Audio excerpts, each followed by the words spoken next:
My name is Mira Halston, 30 years old.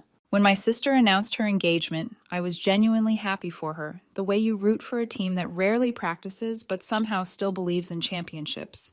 We weren't best friends, more like family business partners. She called when she needed something, usually money, and I said yes too often to be healthy.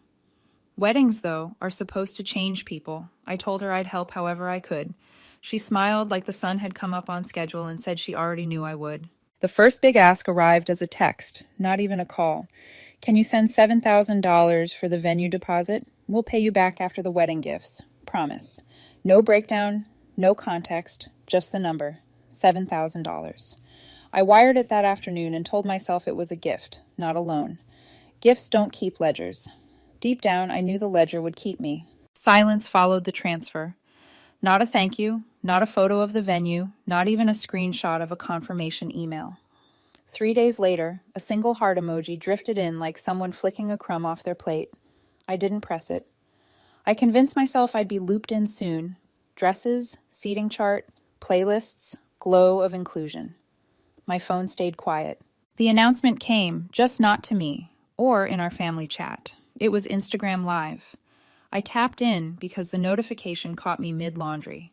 She stood in a white rehearsal dress, hair sprayed into perfection, the fiancé pouring champagne behind her like an extra who'd landed a line. Fully paid, he said to the comments flying past. All possible because of our hard work and the help of real family who believes in us, she added, smiling into the screen like it was church. Real family. I watched the praise stack up. Flower emojis, role model, princess energy. The word real echoed like someone closing a door from the other side. After the stream ended, I posted one comment beneath her highlight reel, a single chess pawn emoji. It survived 3 minutes before deletion. 6 minutes later, knocking detonated across my door like a SWAT raid. She came in still in heels, makeup baked, the dress making a whispering noise every time she moved. What was that? She said, voice flat as a blade. Not hello, not thank you, just jurisdiction. I didn't answer. I didn't owe her a map to a feeling she'd paved over. You're trying to embarrass me, she said, louder. You always make everything about you. The word always was the match. We'd been quiet for years to keep the peace. I felt something older than pride burn its way to the surface. We shoved each other. It wasn't cinematic. No slow motion, no shattered vases, just a clumsy tangle of wrists and breath and anger. Her shoe came off and thumped against the baseboard. She grabbed my sleeve. I told her to get out. She did, swearing she'd never speak to me again. I didn't feel angry. I felt done. The calls arrived that night. Mom, then Dad. I already knew the script she'd fed them. They sounded tugged into a mess they couldn't name. Voices careful, patient. I told them the truth. The $7,000, the live, the pawn. No one yelled. Mom said maybe we should cool off and talk as a family soon. I said okay and meant no, because a truth I'd sidestepped finally set itself down on my chest. This wasn't about money. This was about placement. In her life, I had none unless I was useful. I wasn't a sister. I was a piece on her board. Pieces can move. 2 days after the fight, I stopped playing nice. I didn't post, I didn't beg, I didn't draft a speech in notes. I started pulling strings quietly, precisely. The venue was first. That $7,000 wasn't a free-floating donation. It was a booking in my name because she couldn't qualify. I called the coordinator, verified the contract number, and canceled. The woman was apologetic about the non-refundable policy. That's fine, I said. I'm not asking for the money back. She paused, confused by a sentence that didn't want refunds, just erasure. The photographer next. My signature, my retainer. I withdrew it and signed the cancellation.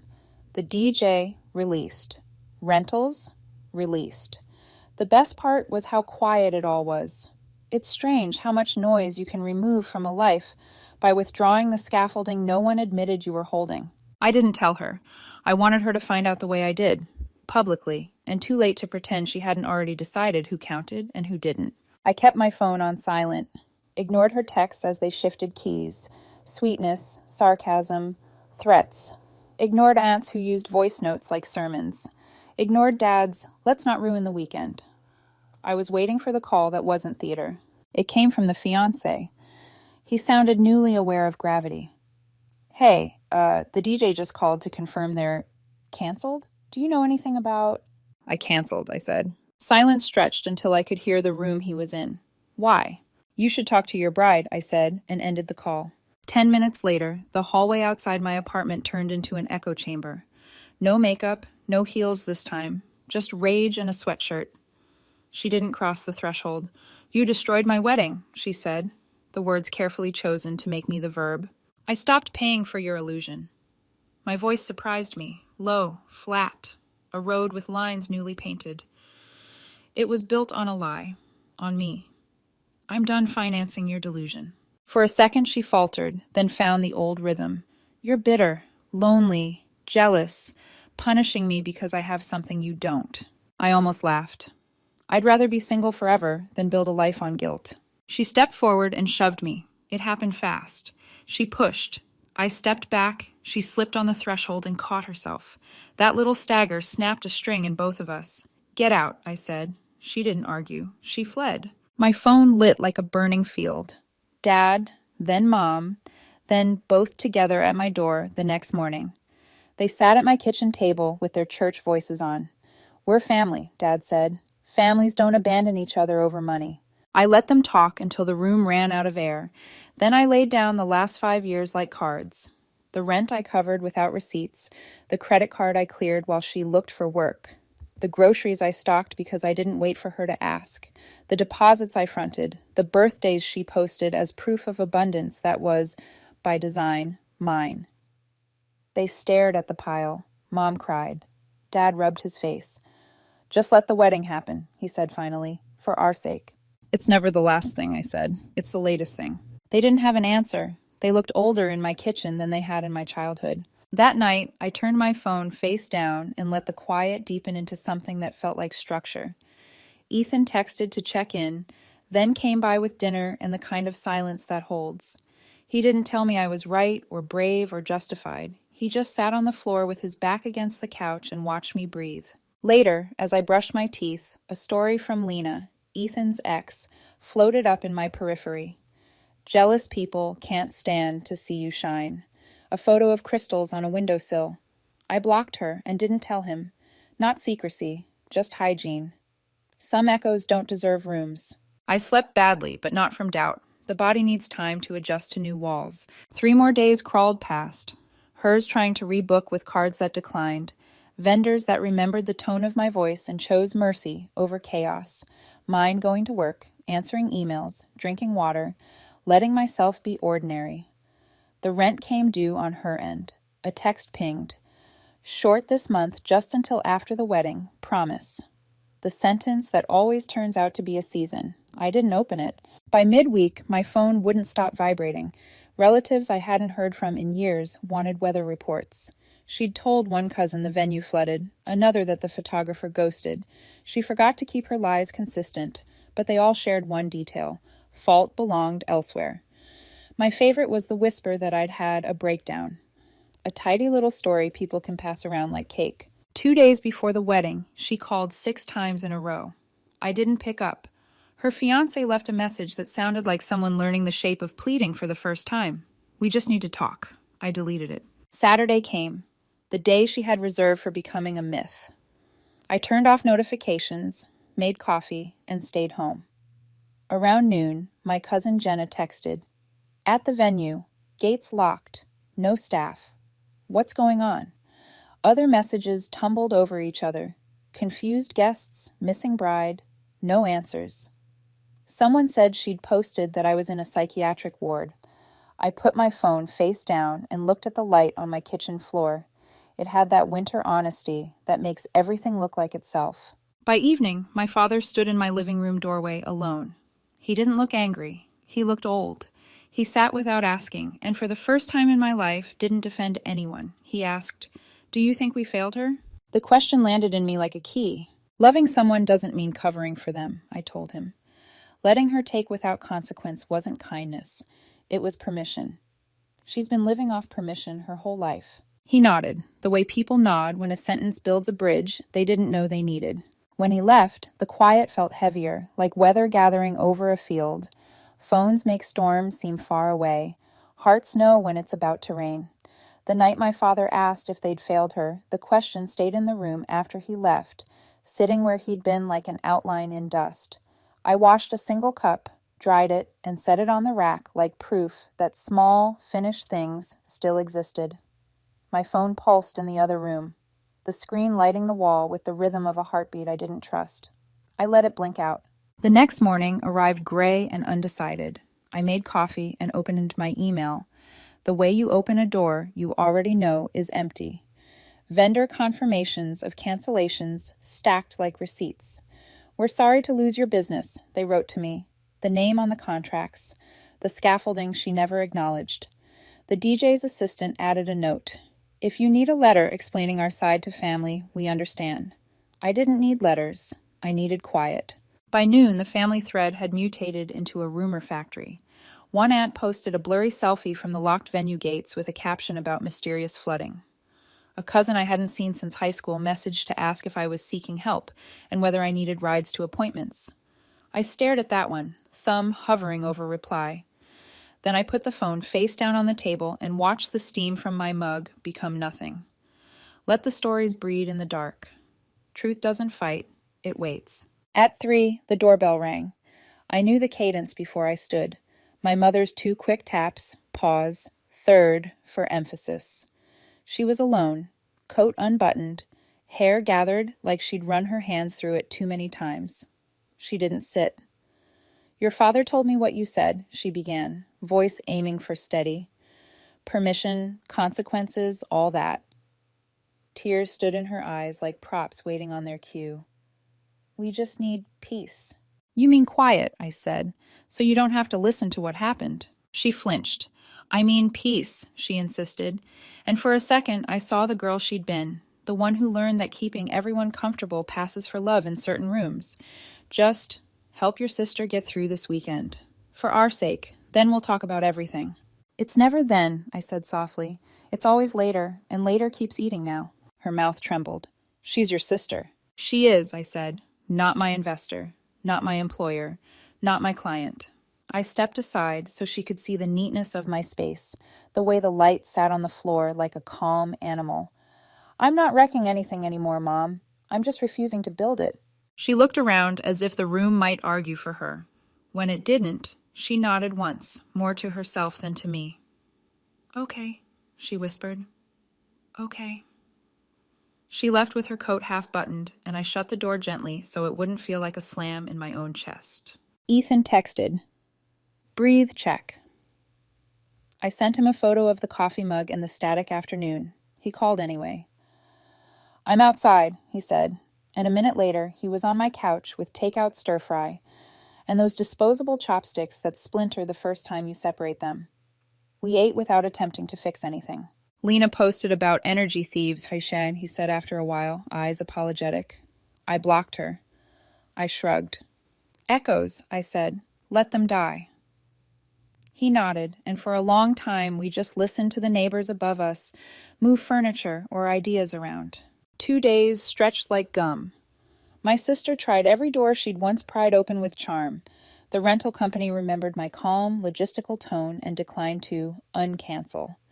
The photographer's assistant sent, "Wishing you well in this transition." Transition. Polite words are such good bandages. Meanwhile, my phone vibrated with relatives trying on different dresses for the same lie. Flood, bankruptcy, viral stomach bug wiping out the catering staff. In each version, responsibility was a guest who'd lost the address. On Friday afternoon, my sister texted me for the first time without threats. "Short on rent, just for a week. Can you spot me? Promise I'll pay after gifts." The muscle memory to open, to soften, to rescue stirred in me like an old injury. I breathed. I put the phone on airplane mode and stood at the window until I remembered whose life the street belonged to. Saturday, the wedding day, arrived with cloud cover that flattened everything.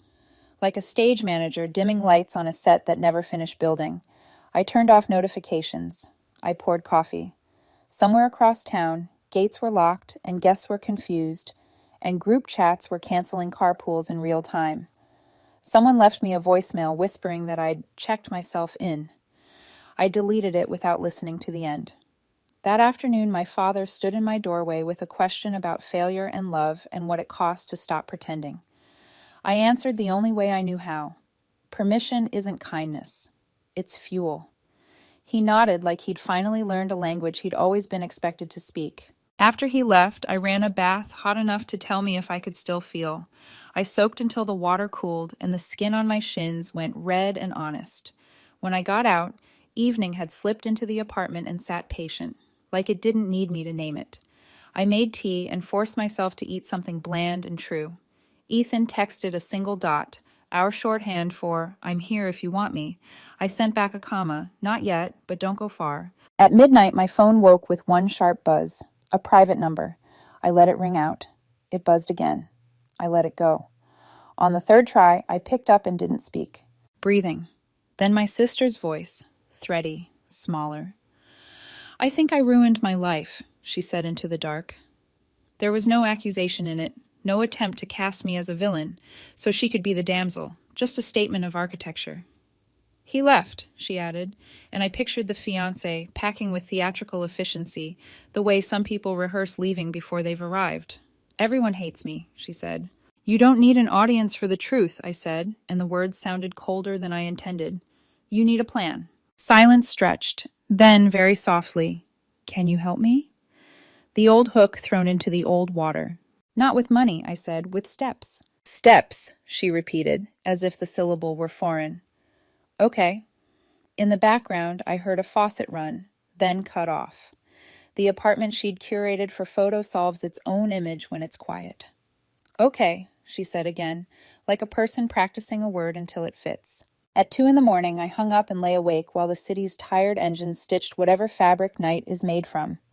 I imagined a list on a legal pad. What I owe, how I'll fix it. I imagined her hand shaking over numbers. I didn't imagine apologies. Those come last, if they come at all. By dawn, the sky outside had turned the color of first drafts. I made coffee and showered, the routine I used to mistake for control. I was buttoning my shirt when my phone rang again, the tone I keep for family. I almost didn't pick up. Then I did.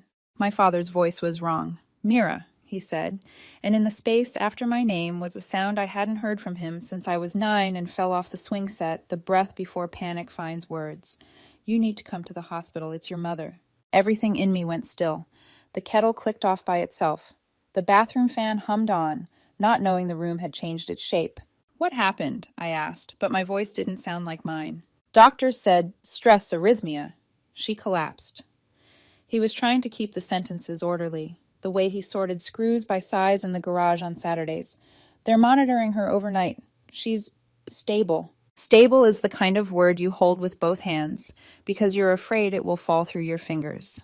"I'm coming," I said, already moving, keys in my palm, like a prayer I didn't know the words to. I grabbed a sweater from the back of a chair and went out into the hallway, the air there cooler, cleaner, like a reprimand. On the way down the stairs, I texted Ethan. "Hospital, Mom, arrhythmia, I'm going." He replied before the elevator doors opened.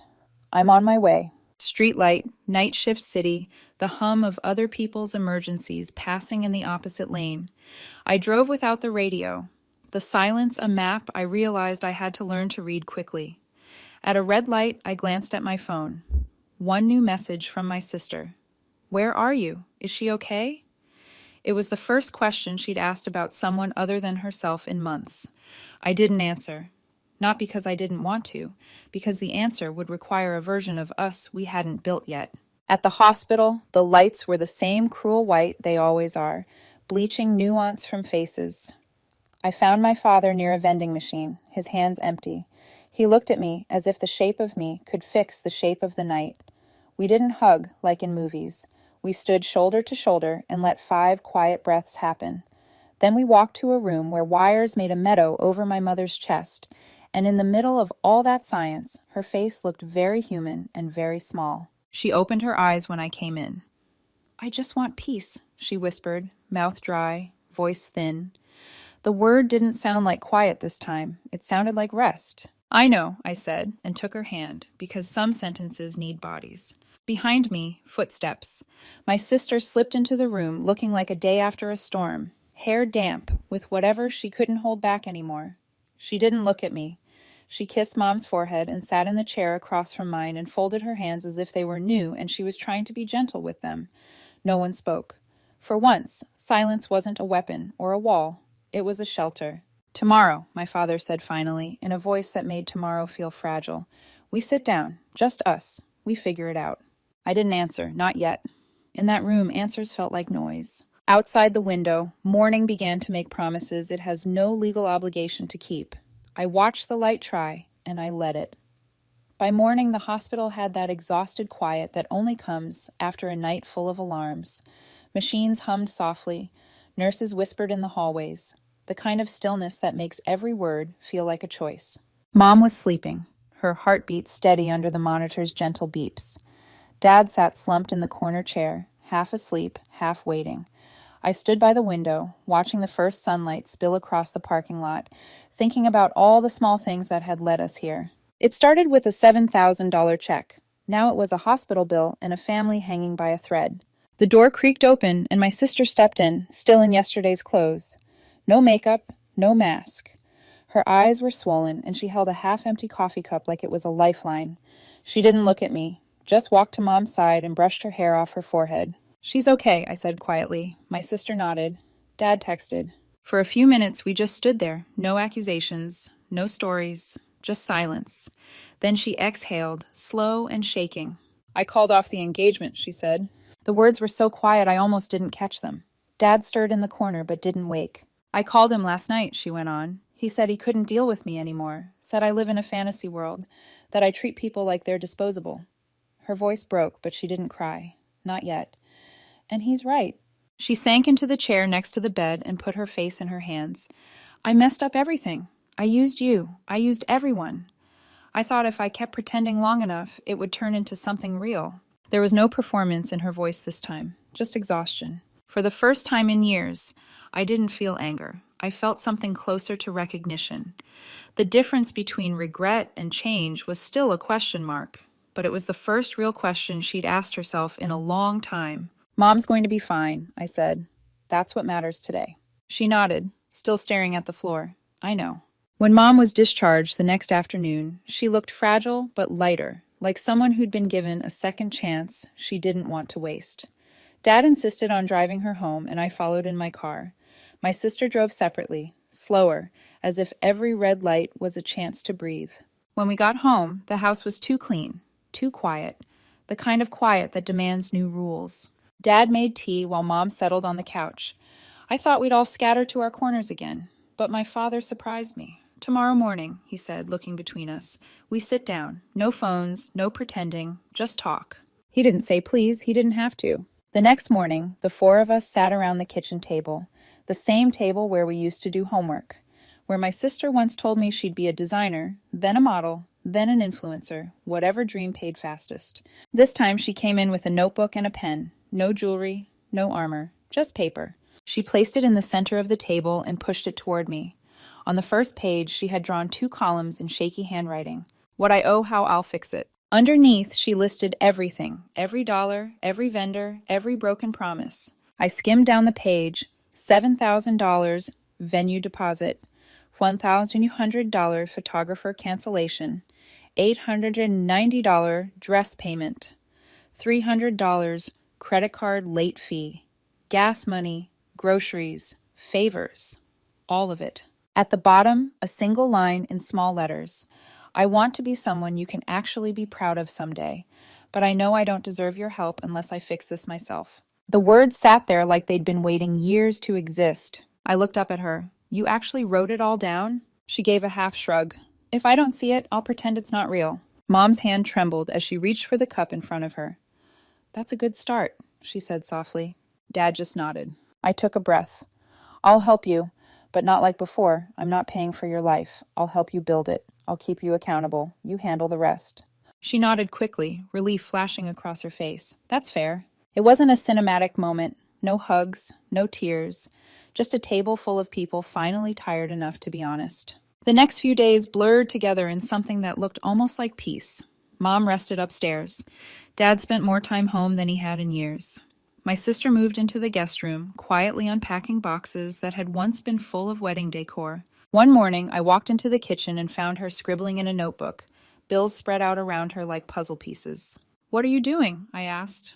"Budgeting," she said, glancing up with a small smile. Turns out it's not as glamorous as Instagram makes it look. Her laugh was small, but it was real. That night, she came to my door holding a stack of papers. "Job applications," she said. "A bakery downtown is hiring. It's not much, but I think I need to start somewhere simple." "You think?" I teased lightly. She rolled her eyes, but it was the good kind, the familiar kind that didn't hurt anymore. 2 weeks later, Mom had her follow-up appointment. All clear, the doctor said. Just take it slow. When we left the hospital, she asked if we could stop for ice cream like we used to when we were kids. We did. Windows down, Fleetwood Mac, humming through the old car speakers. She looked out the window, a soft smile tugging at her lips. "I think we're all going to be okay." I glanced at my sister in the rearview mirror. She wasn't on her phone. She was just staring at the sky, like it was the first time she'd seen it without needing to post about it. And for the first time in a long time, I believed Mom might be right. But peace doesn't stay still. A few nights later, I found my sister in the laundry room, sitting on the floor, crying quietly. She didn't notice me at first, just kept scrolling through her phone. Then she held it out to me. Her ex-fiance's social media page was open. New photos. A woman I didn't recognize. His hand on her knee. She didn't speak, just passed me the phone. "I'm sorry," I said softly. She wiped her face. "No, it's okay." I loved him because he didn't know who I really was. I think that's why I chased that wedding so hard. If I stopped moving, someone would see through me. It wasn't self-pity, it was self-awareness. I sat beside her on the floor, both of us leaning against the dryer. We didn't hug. We didn't need to. Some silences heal better than words. By the end of the week, she'd started her job at the bakery. She came home smelling like cinnamon and sugar, hair messy, smile soft. "It's not glamorous," she said one evening, hanging up her apron, "but it's mine." I smiled. "That's how real life usually starts." She nodded. "For the first time, I think I like it." That night, when the house went quiet, I opened my drawer and pulled out the notebook she'd left on the kitchen table. At the bottom of her list, she'd added one new line. "Oh, Emira, $300. First repayment coming soon." I closed the notebook gently. For the first time in a long time, I didn't feel like a pawn. I felt like a sister again. By early autumn, the air had changed. The mornings carried that soft chill that makes you slow down without realizing it. Leaves began to gather in the corners of our yard, and the world seemed quieter, simpler. Like someone had finally turned the volume down on our lives. Mom was getting stronger every day. She took short walks around the block, humming old songs under her breath, and Dad started coming home earlier just to keep her company in the evenings. Our house, for the first time in years, sounded like itself again. My sister, Clara, kept her word. She was up every morning before sunrise, leaving for the bakery in an oversized hoodie and sneakers that had seen better days. She came home tired but different, lighter, grounded. The first week, she complained about her feet. The second week, about the smell of yeast that clung to her clothes. By the third, she started telling funny stories about the customers who came in every day. "It's strange," she said one night over dinner. "I used to think work like this was beneath me. Now I think it's saving me." Mom smiled. Hard work has a way of fixing what pride breaks. Clara nodded, quietly taking that in. I watched her that night as she cleared the dishes without being asked. She moved slower, gentler, as if every action had weight now. She wasn't performing. She was rebuilding. A few days later, I walked into the kitchen to find her hunched over the table, a pencil tucked behind her ear and a spreadsheet open on her laptop. "What are you doing?" I asked, leaning against the counter. "Budgeting," she said, chewing on the end of the pencil. "Turns out, if you actually add things up before you buy them, it hurts less later." I laughed. "Revolutionary concept." She pointed the pencil at me. "Don't mock the reformed." I leaned closer. "Guess how proud I am right now." She smiled, small and real. "Guess how broke I am right now." 2 weeks later, she handed me an envelope over breakfast. It was creased at the corners and folded twice. "What's this?" I asked. "Open it." Inside was a check for $300. In the memo line, she'd written, "First repayment." I looked up. "You don't have to rush this." She shook her head. "I do. I have to prove to myself that I can." I didn't cash it. I kept it in my desk drawer under a candle stub and a stack of old letters. Every time I opened that drawer, I saw it. Small proof that change wasn't a promise this time, it was progress. One evening, I came home to find her crying again. Not the kind that breaks furniture, but the quiet kind that builds understanding. She was sitting in the laundry room, phone face down beside her. Without asking, I sat next to her. After a while, she whispered, "He's engaged." I didn't need to ask who. I waited. She finally said, "I guess it's easier for him to move on when he doesn't have to see the mess he left behind." I hesitated, then asked, "Do you still love him?" She thought for a long time before answering. "No, I just miss who I was pretending to be when I was with him." That hit deeper than she knew. Because for years, she'd built her world out of performance, self-worth measured in borrowed things. Now she was learning to live without a stage. I didn't tell her it would get better. I just reached over and squeezed her hand. Sometimes comfort isn't a promise, it's just presence. Weeks turned into months. The bakery job stuck. She started bringing home leftover bread for Mom to freeze, and sometimes she'd sneak cinnamon rolls into my lunch bag before I left for work. Little gestures, quiet reparations. Then one morning, she walked into the kitchen with an announcement. "I'm thinking about having another wedding." I froze mid-sip of coffee. "Excuse me?" She laughed at my face. "Not that kind of wedding, a different one." She sat down across from me, eyes bright. "I want to have a wedding with myself." I blinked. "I'm sorry, what?" "I'm serious," she said, and for once she wasn't being dramatic. "A small celebration. Just me, a couple of friends, Mom, Dad, you. No fiancé, no audience. Just a promise. To myself this time." I didn't laugh. I didn't tease. I just said, "That actually sounds kind of perfect." The day of her wedding to herself was nothing like the one she'd planned months ago. There were no white chairs, no champagne towers, no curated hashtags. Just a backyard rented from one of her friends, a wooden table, 2 candles, and a thrifted white sundress that cost $49. Only 6 of us were there: Mom, Dad, me, and 2 of her oldest friends from high school. No one else. She stood barefoot on the grass, holding a folded piece of paper that shook slightly in her hands. She read her vows quietly, her voice breaking halfway through. "I vow to stop apologizing for being myself. I vow to stop using love as a way to escape responsibility. I vow to be kind to the people who stayed and to finally forgive the person I was when I didn't know better." It wasn't poetic, it wasn't rehearsed, but it was true. When she finished, everyone clapped softly, not because it was expected, but because it felt right. Then we ate potluck. Mom brought lemon bars, Dad grilled burgers, one friend made pasta salad no one really liked, and I brought a cake from the bakery where she worked. It wasn't a wedding, it was a beginning. After everyone left, she came to me with another envelope. "Don't say no," she said quickly. I raised an eyebrow. "More repayment?" She smiled. "A little more this time. I'm getting better at saving." I took it, tucked it into my purse, and didn't say anything. I wasn't keeping score anymore, but I could tell she was finally learning how to. That night, we sat in the living room. Just family. Soft music, lemon bars still warm on the counter. Mom was wrapped in her blanket, Dad half asleep in his chair. My sister leaned against me on the couch, quiet. "I used to think you were cold," she said suddenly. I looked down at her. "But now I get it," she said. "You weren't cold. You were just the only one willing to deal with reality." I smiled, not because it felt good to be right, but because it finally made sense. For the first time in years, our house wasn't full of pretense or guilt or noise.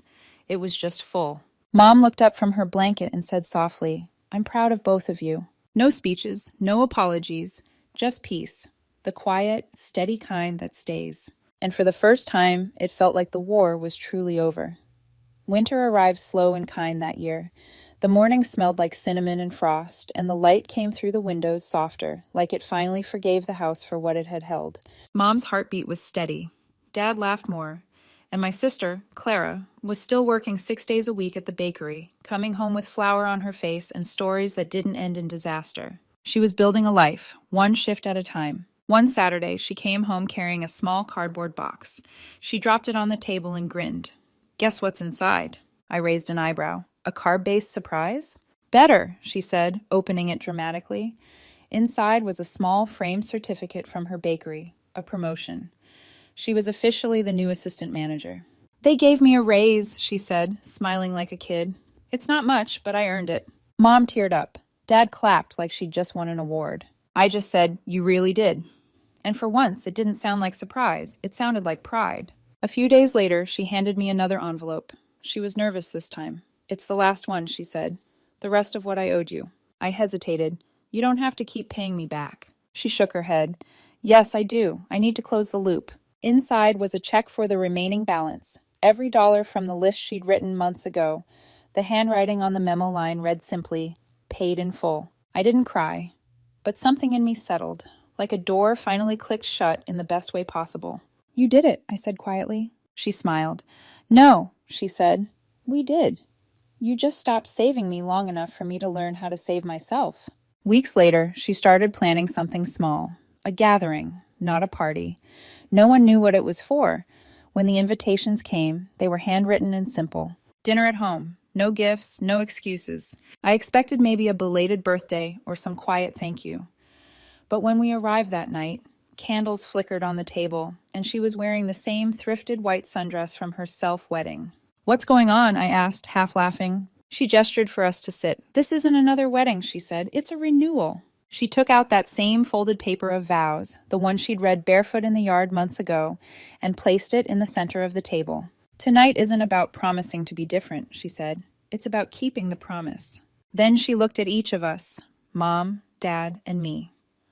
"I've spent my whole life trying to perform love," she said. "Now I just want to live it."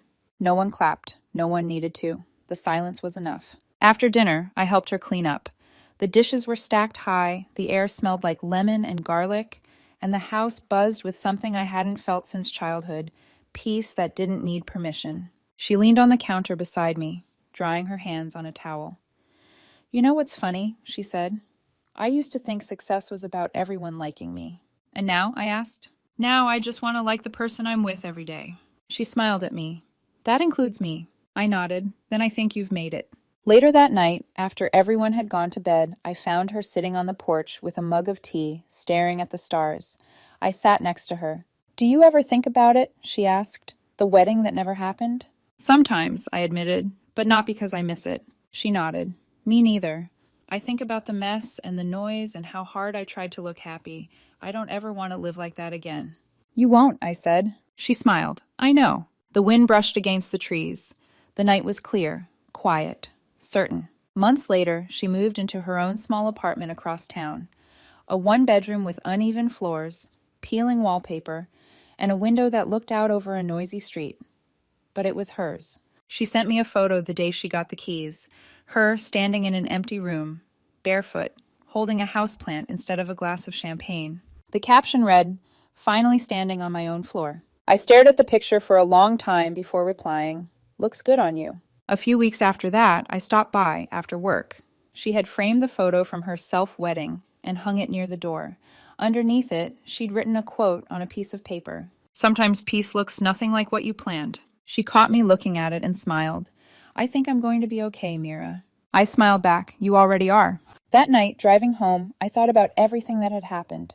Every fight, every silence, every bill, every tear. For so long, I thought the story was about punishment and payback.